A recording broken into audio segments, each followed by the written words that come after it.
Good afternoon, YME community. Superintendent Rich Schneider with your weekly update on the COVID information for our district.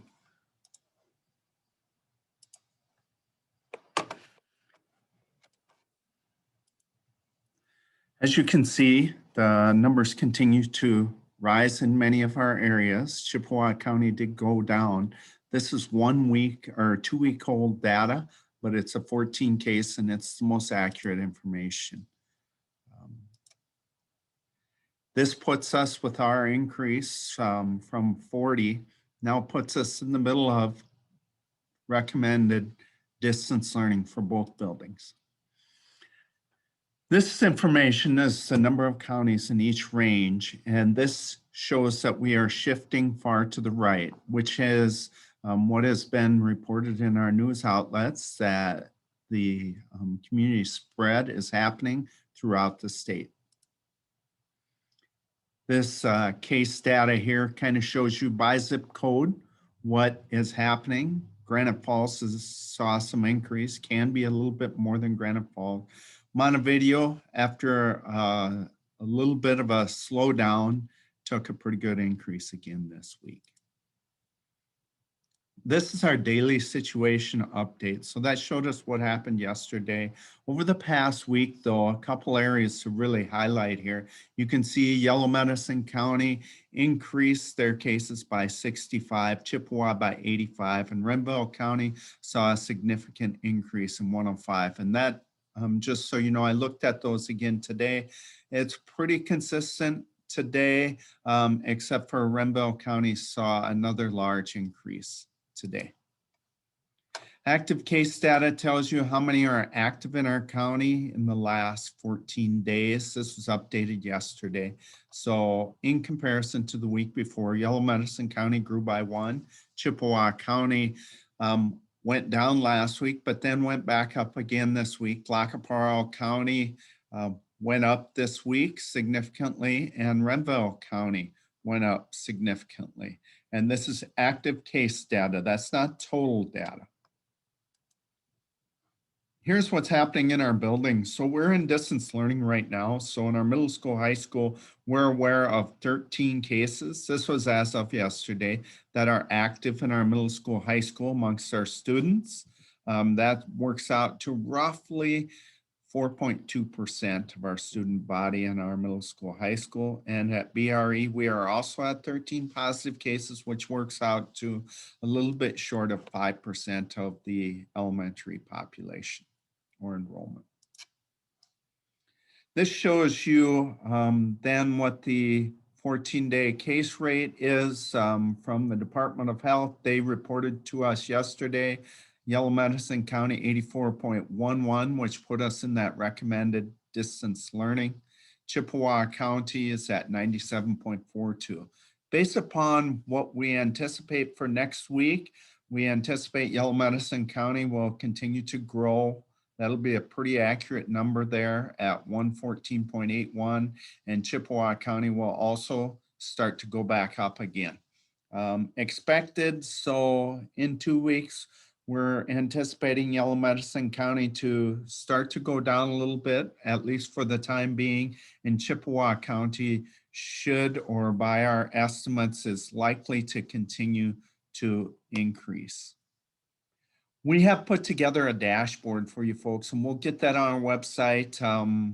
That will be information that we will try and update daily, Monday through Friday, to the best of our ability. Please don't.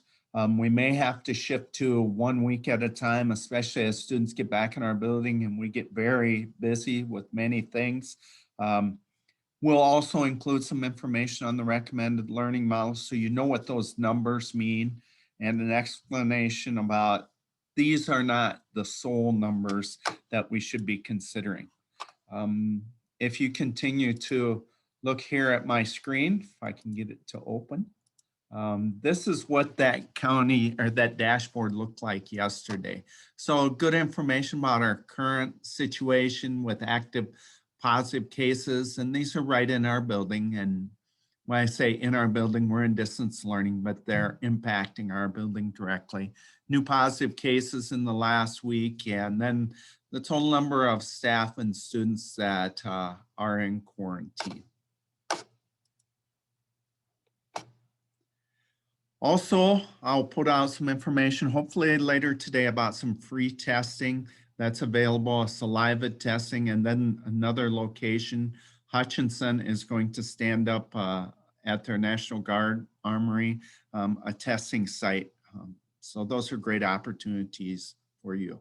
I also too want to emphasize how important it is that if your child is having symptoms or is identified as a close contact or a household contact, please contact Nurse Cassie, your child's building office, or the activities office, so we kind of have a sense of what's happening in our building, so we're making informed decisions.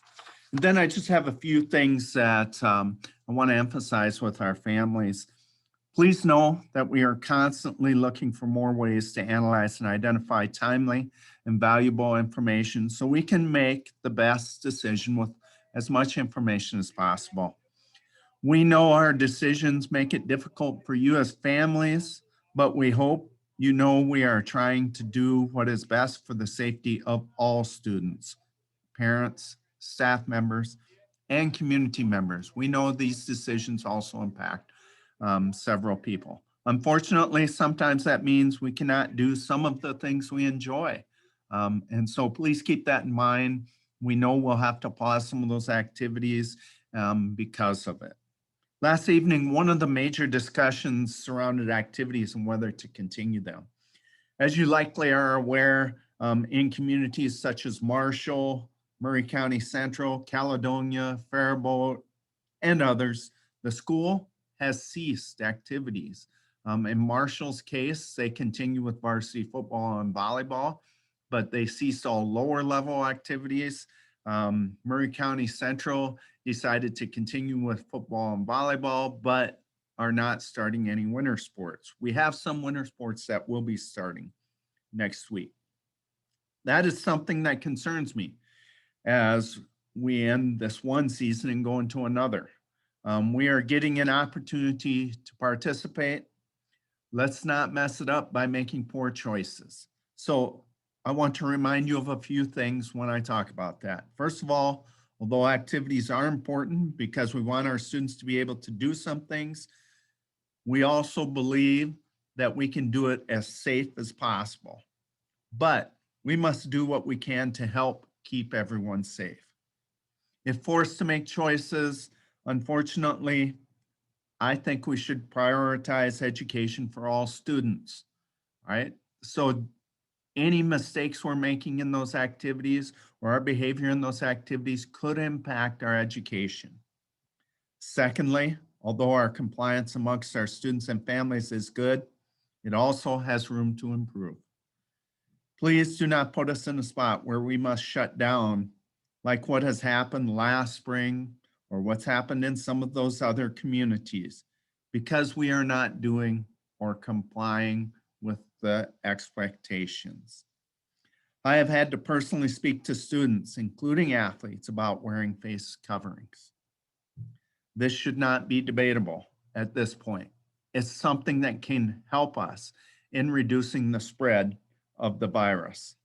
Parents, please help us to emphasize the importance of complying with the health recommendations, especially mask requirements.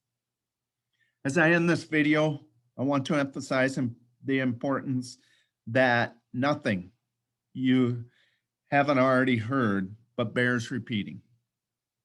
Please help us keep cases low in our schools and communities by following these very clear guidelines offered by the Department of Health. Avoid crowds, wear your mask, keep families and social gatherings outdoors or very small, wash your hands, stay 6 feet from others, and stay home when sick. If nothing else, please do it for our kids. Thank you. I look forward to giving you more information next week.